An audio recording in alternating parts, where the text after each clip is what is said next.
Hello বন্ধুগণ, আমি সাধনা নতুন একটা ঝাঁকানাকা রেসিপিতে তোমাদের সবাইকে স্বাগত জানাই। আজকে আমি তোমাদের সাথে শেয়ার করছি সম্পূর্ণ নিরামিষ পদ্ধতিতে দুধ দিয়ে মুগেশ্বরী পটলের একটা দুর্দান্ত স্বাদের রেসিপি। স্বাদে গন্ধে ভরপুর এইভাবে একবার মুগ ডাল দিয়ে পটল রান্না করলে গরম গরম ভাত, রুটি, পরোটা যা দিয়েই খাও না কেন সব কিছুর সঙ্গে খেতে লাগে অসাধারণ টেস্টি। তো রেসিপিটি প্রথম থেকেই শেষ পর্যন্ত দেখার অনুরোধ রইল। কোথাও স্কিপ করো না কিন্তু, তাহলে আসল জায়গাগুলো মিস করে যাবে। তো চলো দেখে নেওয়া যাক আজকের রেসিপি। তো বন্ধুগণ, রেসিপিটি বানানোর জন্য এখানে দেখো আমি নিয়েছি মাত্র 500 গ্রাম পটল। তবে পটলের পরিমাণটা তোমরা আরও বাড়িয়ে অথবা কমিয়ে নিতে পারো, তাতে কোনো সমস্যা নেই। পটলগুলোকে প্রথমে একবার একটু জল দিয়ে ধুয়ে নেব। তারপরে পটলের যে খোসাটা আছে সেই খোসাটাকে খুব সুন্দর করে ছুলে নিতে হবে। আমি তো আমার সুবিধা মতো একটা পিলারের সাহায্যে একদম ঝাঁকানাকা করে ঝটপট করে ছুলে নিচ্ছি। তোমরা তোমাদের সুবিধা মতো বটি দিয়েও ছুলে নিতে পারো, তাতেও কিন্তু কোনো সমস্যা নেই। তবে পটলের খোসাটাকে কিন্তু পুরোপুরি ফেলে দিলে চলবে না।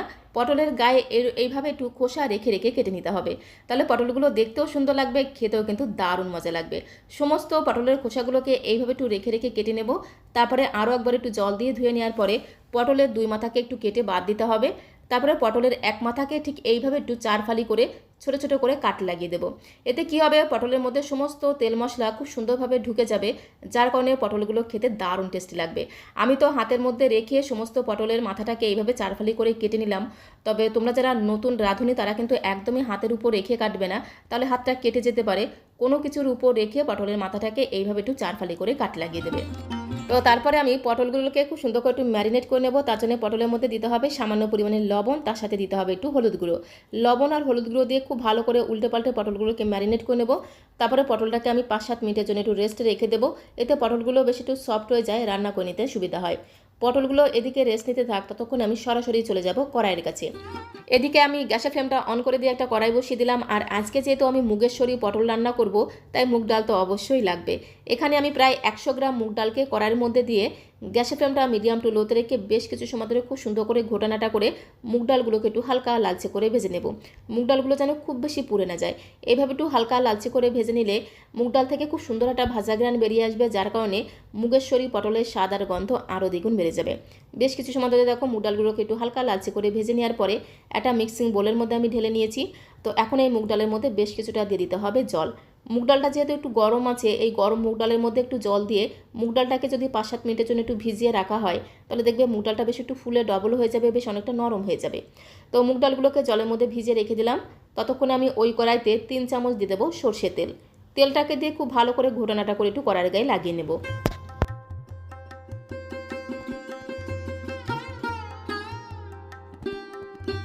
তো সর্ষের তেলটাকে দিয়ে খুব ভালো করে নেড়েচেড়ে দেখো কড়াইয়ের গায়ে লাগিয়ে নিলাম।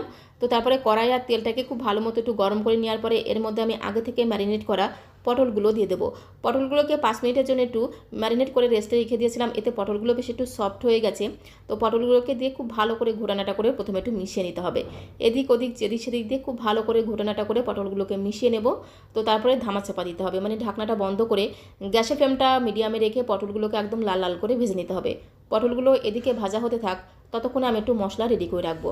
তো তার জন্য দেখো একটা ছোট্ট বাটি নিয়েছি। বাটির মধ্যে আমি প্রায় 1 চামচের 3 ভাগের 1 ভাগ দিয়ে দিলাম জিরের গুঁড়ো, তার সাথে দিলাম 1 চামচের 3 ভাগের 1 ভাগ ধনিয়া গুঁড়ো, তার সাথে দিতে হবে পরিমাণ মতো হলুদের গুঁড়ো, আর খুব সুন্দর একটা রঙের জন্য এর মধ্যে আমি দিলাম কাশ্মীরি লাল লঙ্কার গুঁড়ো। তারপরে অল্প পরিমাণে জল দিয়ে খুব ভালো করে ঘোটানাটা করে গুঁড়ো মশলাটাকে একটু জলের সাথে মিশিয়ে নেব। এইভাবে যদি গুঁড়ো মশলা জলের সাথে মিশিয়ে 5 মিনিটের জন্য একটু রেস্টে রেখে দেওয়া হয়, তাহলে বেশ একটু বাটা মশলার মতো স্বাদ পাওয়া যায়, খুব সুন্দর টেস্ট হয়, সাথে সাথে ঘ্রাণটাও কিন্তু দুর্দান্ত হয়। তো খুব ভালো করে দেখো জলের সাথে মিশিয়ে মশলার মিশ্রণটাকে একটা সাইডে আমি রেখে দেবো। আর এদিকে দেখো পটলগুলোও কিন্তু খুব সুন্দরভাবে ভেজে নিয়েছি।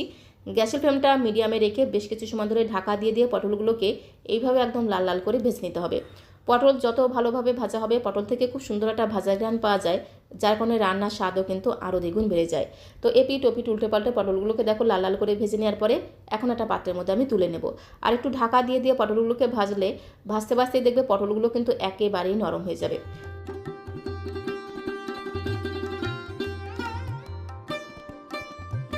তো পটলগুলোকে খুব সুন্দর করে লালচে করে ভেজে নেওয়ার পরে একটা পাত্রের মধ্যে তুলে নিয়েছি। পটল ভাজার পরে কড়াইতে যেটুকু তেল ছিল সেই তেলের মধ্যে আমি আরও 1 চামচ দিয়ে দিলাম সর্ষের তেল। তেলের মধ্যে দিতে হবে 1 চামচের 3 ভাগের 1 ভাগে গোটা জিরে ফোড়ন, তার সাথে দিতে হবে গোটা গরম মশলা ফোড়ন। এর মধ্যে আছে 2টো এলাচ, লবঙ্গ, দারচিনি, তার সাথে দিতে হবে 2টো তেজপাতা। 2টো ছোটো সাইজের তেজপাতাকে একদম তেনা তেনা করে ছিঁড়ে দিয়ে দিতে হবে। তার সাথে দিতে হবে একটা শুকনো লঙ্কা। শুকনো লঙ্কার ভাজা গ্রানটা কিন্তু দারুণ লাগবে। তো তারপরে গ্যাসের ফ্লেমটা মিডিয়াম টু লোতে রেখে খুব ভালো করে নেড়ে ছেড়ে ফোড়নটাকে একটু ভেজে নিতে হবে। যখন এই ফোড়ন থেকে খুব সুন্দর একটা ভাজা গ্রান বেরিয়ে এসেছে, তখন আমি এর মধ্যে দিয়ে দেবো একটু হিং ফোড়ন। মাত্র 2 থেকে 3 চিমটির মতো দিয়ে দিলাম একটু হিং ফোড়ন। যেহেতু নিরামিষ রান্না, একটু হিং ফোড়ন দিলে ঘ্রাণটা কিন্তু দুর্দান্ত হয়। তবে হিংটা কিন্তু সম্পূর্ণ অপশনাল, তোমরা চাইলে দিতে পারো, আবার নাও দিতে পারো। তবে যারা হিঙের গন্ধ পছন্দ করো, এইভাবে একবার হিং ফোড়ন দিয়ে নিরামিষ মুগেশ্বরী পটল রান্না করে খেয়ে দেখতে পারো। যেমন সুন্দর টেস্ট হয়, ঘ্রাণটাও কিন্তু দুর্দান্ত হয়। তো হিংটাকে দিয়ে একটু নেড়ে ছেড়ে মিশিয়ে নেওয়ার পরে এর মধ্যে একটা লাল টুকটুকে মিডিয়াম সাইজের পাকা টমেটোকে ছোট ছোট পিস করে কেটে দিয়ে দিলাম। তার সাথে দিতে হবে 1 ইঞ্চি মতো আদা বাটা। তো তারপরে গ্যাসের ফ্লেমটা মিডিয়াম টু লোতে রেখে বেশ কিছু সময় ধরে আদা টমেটোটাকে একটু ভেজে নিতে হবে, যতক্ষণ না আদার কাঁচা গন্ধটা চলে গিয়ে খুব সুন্দর একটা ভাজা ঘ্রাণ বেরিয়ে আসছে, টমেটোটাও বেশ একটু নরম হয়ে যাচ্ছে, ততক্ষণ অবধি খুব ভালো করে নেড়েচেড়ে ভেজে নিতে হবে। বেশ কিছু সময় ধরে আদা টমেটো খুব সুন্দর করে নেড়েচেড়ে ভেজে নিয়েছি। তো এখন আমি এর মধ্যে জলের মধ্যে গুলে রাখা গুঁড়ো মশলার মিশ্রণটাকে দিয়ে দেবো। একটুখানি জলের মধ্যে জিরের গুঁড়ো, ধনে গুঁড়ো, একটু কাশ্মীরি লাল লঙ্কার গুঁড়ো, তার সাথে পরিমাণ মতো হলুদের গুঁড়ো দিয়ে 5 মিনিটের জন্য একটু জলের মধ্যে মিশিয়ে রেখে দিয়েছিলাম। সেই গুঁড়ো মশলার মিশ্রণটাকে দিয়ে দিলাম, সাথে দিলাম 3টে চেরা কাঁচা লঙ্কা।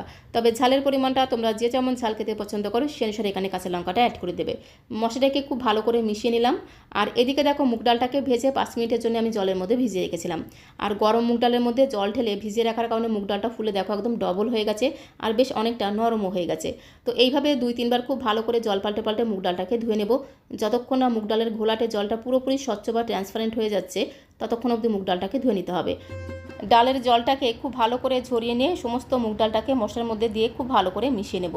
তারপরে গ্যাসের ফ্লেমটা মিডিয়াম টু লো করে দিয়ে বেশ কিছু সময় ধরে মুগ ডালটাকে মশলার সাথে কষিয়ে নেব। তাহলে দেখবে মশলার সাথে কষাতে কষাতে মুগ ডালটা কিন্তু অনেকটাই নরম হয়ে যাবে।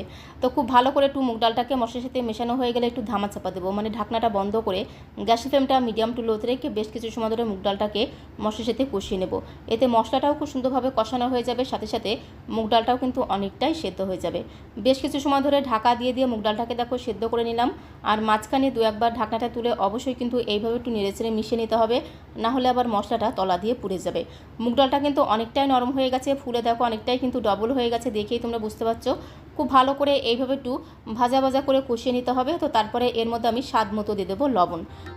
তো স্বাদ মতো লবণ দিয়ে খুব ভালো করে মিশিয়ে নিতে হবে, যাকে বলে এদিক ওদিক যেদিক সেদিক দিয়ে খুব সুন্দর করে ঘোটানাটা করে মিশিয়ে নেব।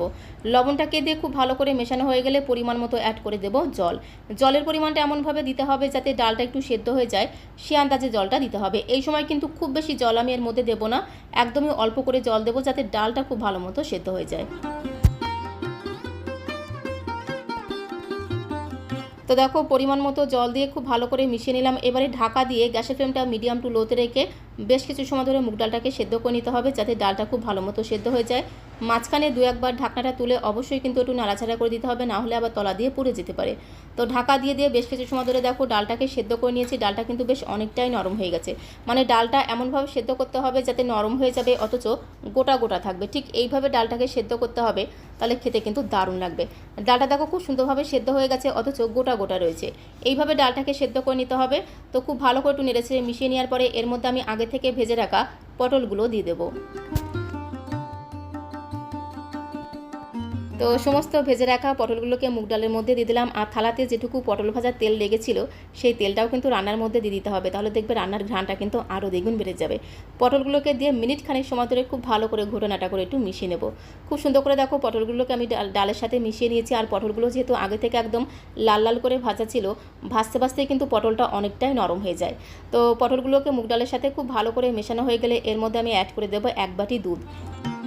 4 থেকে 5 চামচ গুঁড়ো দুধ 1 বাটি উষ্ণ গরম জলের মধ্যে খুব ভালো করে মিশিয়ে রেখেছিলাম। তো সেই 1 বাটি দুধ আমি দিয়ে দিলাম। আর এই রান্নাটা যদি গুঁড়ো দুধ দিয়ে করা হয়, রান্নার টেস্ট কিন্তু আরও দ্বিগুণ বেড়ে যাবে। আমি 1 বাটি দুধ দিলাম, তবে দুধের পরিমাণটা তোমরা আরও বাড়িয়েও নিতে পারো। মুগেশ্বরী পটলের এই রেসিপিটা একটু মাখো মাখো হলে খেতে কিন্তু দারুণ লাগবে। তো সেই আন্দাজে আমি 1 বাটি দুধ দিয়ে খুব ভালো করে মিশিয়ে নিয়ে এই সময় আমি এর মধ্যে দেবো 1/2 চামচ চিনি।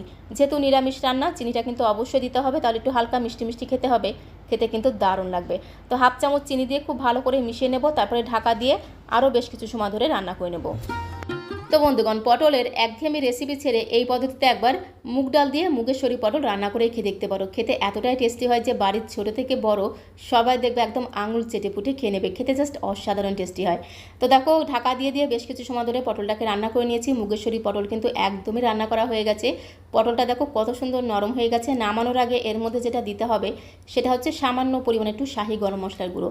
তো একদমই কিন্তু অল্প করে দেখো শাহি গরম মশলার গুঁড়ো দিলাম। গরম মশলার গুঁড়ো কিন্তু খুব বেশি দেবে না, অল্প করে দিলেই কিন্তু খেতে বেশি ভালো লাগবে।